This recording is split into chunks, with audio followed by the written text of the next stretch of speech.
Hi hello नमस्कार, तुमचं सगळ्यांचं माझ्या चॅनलमध्ये अगदी मनापासून स्वागत आहे। तर हा वटपौर्णिमेचा व्हिडिओ आहे। वटपौर्णिमे दिवशी आम्ही वड पूजायला गेलो होतो। तर व्हिडिओ खूप लेट झाला आहे, पण व्हिडिओ खूप छान आहे, तुम्हाला नक्कीच आवडेल। तर हा छोटासा व्हिडिओ आहे, नक्की शेवटपर्यंत बघा। आणि जर चॅनलवर नवीन असाल तर चॅनलला प्लीज सपोर्ट करा, सबस्क्राईब करा आणि व्हिडिओ आवडल्यास एक लाईक जरूर करा। तर बघू शकता तुम्ही, त्या दिवशी खूप सारं वारं सुटलेली होती, खूप जोराची हवा सुटलेली होती। तर सकाळचे 11:30 वाजले होते। तर म्हटलं चला 12च्या आतमध्ये पूजा करून पटकन घरी येऊ। तर पूजा करून येईपर्यंत आम्हाला 1 वाजून गेलेला होता, कारण आम्ही 2-3 ठिकाणी गेलो, पण व्यवस्थित अशी जागा स्थिती नव्हती, त्यामुळे आम्ही तिसऱ्या ठिकाणी गेलो। तर तुम्ही नक्कीच व्हिडिओ शेवटपर्यंत बघा। तर आता आम्ही चाललेलो आहोत, 4-5 जणी आहेत, ते आमच्या गल्लीतल्या पण आहेत आणि स्नेहा पण आहे। तर चला कुठे कुठे जातोय तर तुम्ही नक्की व्हिडिओ शेवटपर्यंत बघा आणि जर व्हिडिओ आवडला तर लाईक करा। तर आता आम्ही चाललेलो आहोत। तर सकाळचा टायमिंग असल्यामुळे जास्त गर्दी नव्हती, तर गर्दी होण्याच्या अगोदर म्हटलं लवकर जाऊन येऊया। आणि थोडासा स्वयंपाक झालेला होता माझा, बाकी थोडा स्वयंपाक शिल्लक होता करायचा, तर म्हटलं अगोदर वड पूजून येऊया। तर तुम्ही बघू शकता या ठिकाणी असा आहे आमच्या गावचा परिसर। तर या ठिकाणी हे वडाचं झाड आहे, पण इथे आम्ही गेलो होतो, पण ते बघू शकता तुम्ही एकदम खाली वाकून असं वडाला फेऱ्या मारावं लागतात।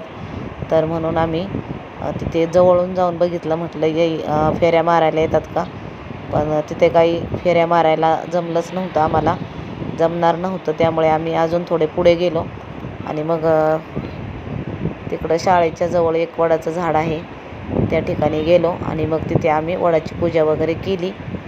तर चला बघू शकता तुम्ही, या ठिकाणी आम्ही चाललेलो आहोत खाली।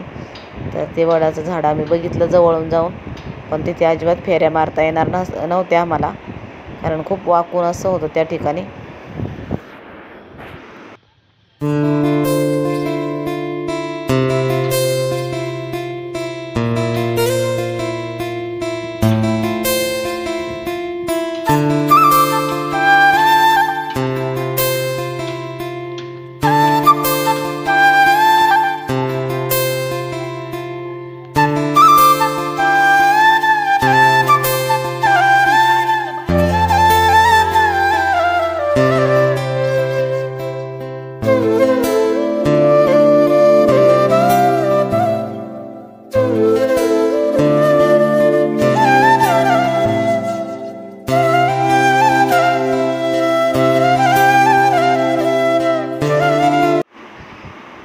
तर आम्ही आता या ठिकाणी आलेलो आहोत। तर या ठिकाणी छान असं मोठं वडाचं झाड होतं आणि फेऱ्या पण एकदम व्यवस्थित मारता येत होत्या। तर त्यामुळे आम्ही इथे आलो आणि आता इथे पण खूप जास्त गर्दी नव्हती। तर चला म्हटलं पटपट आपण इथे आता पूजा करून घेऊ। आणि इथे अगोदरच पूजा करायच्या अगोदरच फोटो वगैरे काढून घेतले आणि मग नंतर पूजेला सुरुवात झाली, मस्त अशी पूजा करून घेतली। त्यानंतर मग लहान मुलांची या ठिकाणी खूप सारी गर्दी होती, कारण पूजेला जे आपण आंबे वगैरे मांडतो ते आंबे खाण्यासाठी मुले इथे खूप गर्दी करत होते, पूजा पण मांडून देत नव्हते। आणि पूजा मांडूपर्यंत त्यांना शांत बसत नव्हते, त्यांना वाटायचं लगेच आपण आंबे घेऊन पळून जाऊ। तर मग मी अगोदर पूजा करून घेतली आणि मग नंतर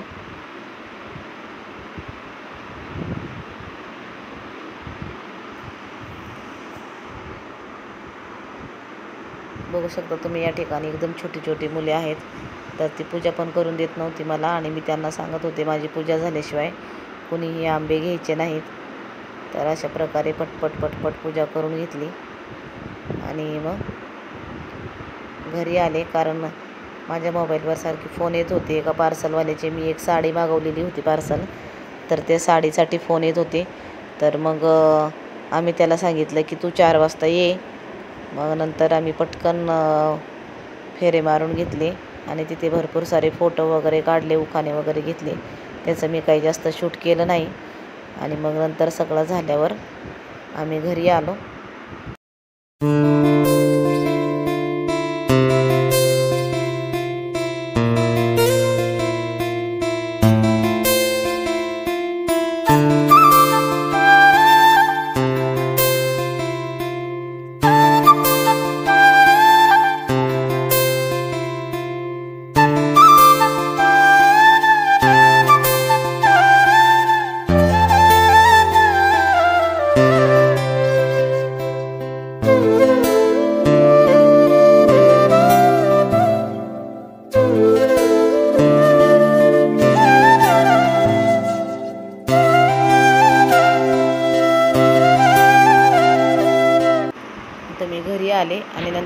केलेला, स्वयंपाक केला, जेवण केलं, थोडासा आराम केला. मग नंतर 5 वाजता माझं साडीचं पार्सल आलं.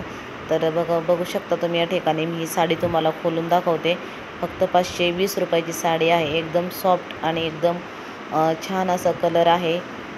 तर आणि तुम्ही बघू शकता काठ पण किती छान आहे. तर त्यात छोटे छोटे डिझाईनचे पॅच आहेत. तर ही साडी मी मिशोवरून घेतलेली आहे आणि खूप सुंदर अशी साडी आहे. ऑर्गेन्झा आता नवीन आलेली. तर तुम्हाला आजचा व्हिडिओ कसा वाटला नक्की कमेंट